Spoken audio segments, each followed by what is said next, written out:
A vedle mě už stojí naše brankářská jednička Filip Halamíček. Fildo, i ty patříš mezi odchovance Baníku, jaké to bylo zahrát si proti svým bývalým spoluhráčům?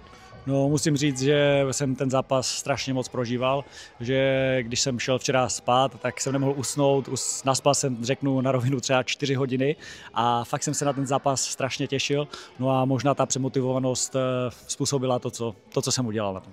To je určitě moje druhá otázka, ty jsi dostal v druhém poločase červenou kartu, můžeš stručně popsat, proč k ní došlo?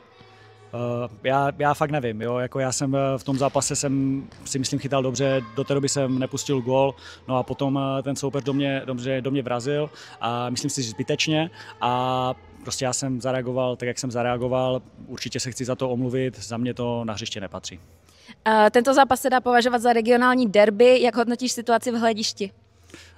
Tam to bylo vypjaté a potom musím říct, že jsem se tam schoval trošku v tom hledišti, to se přiznávám, kde jsem to tak zpovzdálí sledoval, no a v posledních minutách jsem se na to ani nemohl dívat, protože jsem to strašně moc prožíval, protože jsem se cítil za to vinný v moment, kdy vlastně Baník srovnal a tak jsem myslel, že polezu po stropě nebo skočím z toho hlediště na zem. Děkuji za tvůj čas.